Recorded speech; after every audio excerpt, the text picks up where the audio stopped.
Please hold on a moment, I'll get her. Oryu-san, someone from the municipal government is calling. Ah, hello. Hello, Sonozaki-san. This is Ada from the municipal government. Thank you very much for the ohagi the other day. You are quite welcome. Thank you for your work at the Culture Festival. Also providing that large parasol. How much does that thing cost? We use it every year, so we might as well buy one ourselves. We borrowed that one from a teacher. I checked out the price, but the domestically made ones cost about 200,000 yen. I also found one made in China, and it's less than half the price. I don't care if it's made in China or not. Just get one, so we don't have to cause any more trouble for the teachers. We're actually ordering it already. Once it arrives, you might want to take a look at it and make a final decision. Also, we've been holding the same Edo-style tea ceremony for the past 3 years. We should probably get an instructor from a different style. Can you look for a new instructor for the next year? I see. Oh, will do, ma'am. We'll find a different tea ceremony instructor. About that advisor, I had something else to ask you about. And here's me going on about a parasol. So, what do you need? We were wondering if you've heard anything about the case of Satoko Hojo-san in Hinamizawa. Satoko Hojo? Ha! You're talking about that blasted Hojo girl. What did she do? Well, she's recently moved in with her uncle, but she's being abused, apparently. Have you heard anything about it? Her uncle? Satoko's being abused? I've never heard of anything like that. Oh, well, if you don't know, that's okay. To tell you the truth, someone from Hinamizawa came to petition to the Child Consultation Center. According to the center, that petitioner was very persistent. The manager felt that it was better to talk with you if you already knew about it. I don't know anything, and I don't care. Why would I do anything for that pitiful child? The Sonozaki family has nothing to do with this. Have you heard anything about it from the town council? No. What are you saying?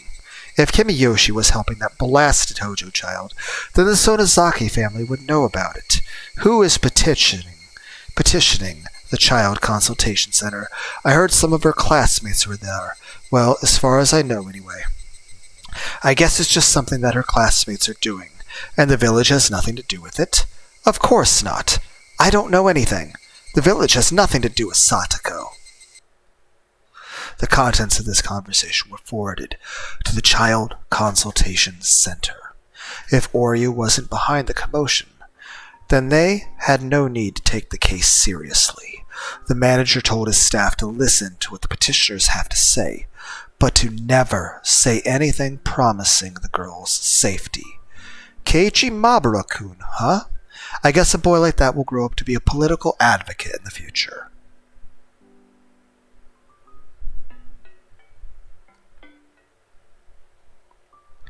It had been 3 days since he told her to stay home. He got another call from that annoying teacher again, so he yelled at her and hung up the phone. That woman is too persistent, Teppei thought. She won't give up that easily.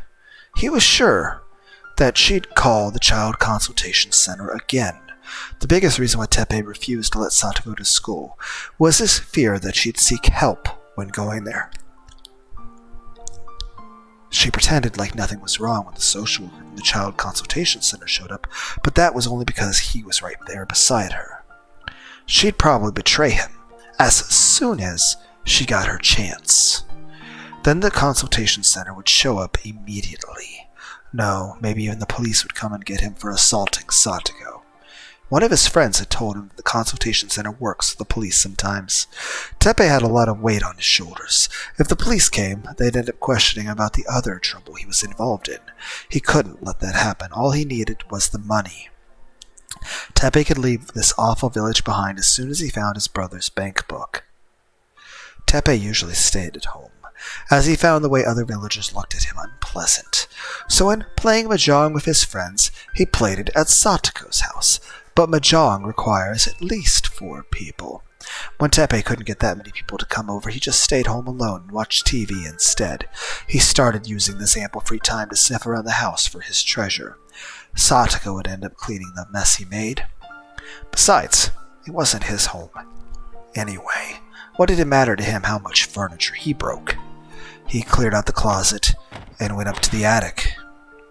He also pulled out all the chests and searched them thoroughly. His wife had been a pretty clever woman. She must have hid it somewhere very unusual. He messed up the whole first floor and went up to the second floor to search for some more. The next moment Satoko went and tried to tackle him. Not Nini's room. What the hell? No, you can't go inside Nini's room. Teppei immediately assumed that she was hiding the bank book in there. He threw her off and forced his way inside the room. However, Satoko tried to stop him with all of her might. It was amusing for Teppei to see Satoko resisting him to that extent, but it also surprised him a little. He asked her why she didn't want him to go into Satoshi's room. Hick, that room belongs to Nini. Nini will be hurt if he comes home and sees his room destroyed. You don't want me to go there, just 'cause it's your brother's room. You don't even know if he's still alive. Nini is alive.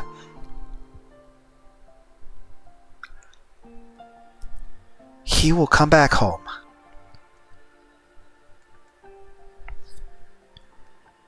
Don't destroy his room. What are you saying? I'm not going to destroy the room. I'm just trying to clean it up. Why would you have to save this room for someone who's not here anymore? I need to clean it up. No, you can't. Wah. Nini, wah. The hell? You really don't want me to go inside, huh? Satoko's crazed behavior convinced him that he should stop provoking her for the moment. While Teppei was very talented at threatening to people, despair makes cowards courageous. If he ignored Satoko and tore apart the room, she might just run away. He didn't want Satoko to be nearby, but he also couldn't let her run loose. Fine then. If you promise to be a good girl, I won't go inside this room. All right?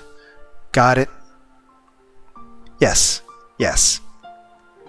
But if you make me mad, I'm going to rip this room apart. If you escape from this house or tell people about what's happening, everything in there is going to end up in the garbage. Get it? Yes.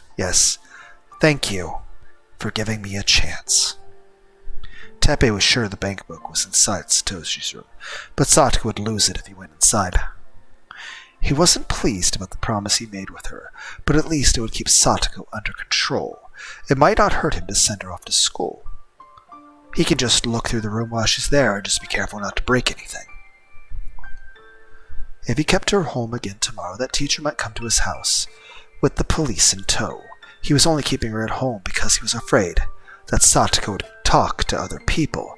If she wasn't going to do that, it'd be better for him to send her to school. He could sneak into Satoshi's room while she was out. Satoko, you've been a good girl, so I guess your cold is all better now. So, go back to school tomorrow. Thank you so much. He was the one who told her to say thank you when he gives her approval to do something.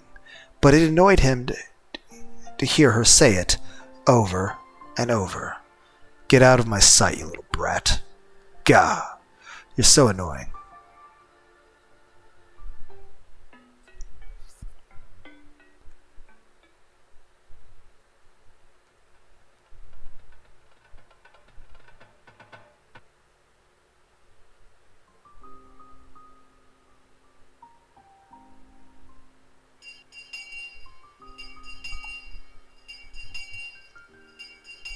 The Child Consultation Center had finally contacted Satoko's uncle after finding out she was missing from school for 3 days in a row. I'm sure it was because of our efforts that Satoko was able to come to school today. However, we couldn't really celebrate after seeing her painful expression. Satoko? We were so worried about you. Are you sure nothing happened to you these past 3 days? I really did have a fever the whole time. I am sorry for making you all worry. She started telling us why she hadn't been at school. Nobody had even asked her that. Her uncle must have told her to say that to everyone. It's so painful to see her like this. Rena seemed more angry than sad. Inside, I felt the same way. I felt like my anger was boiling up and lodging painfully in my throat. He was only letting Sadako come to school because he was now certain that she wouldn't do anything that would put him at a disadvantage. He was treating her like a tamed animal. Was it too late already?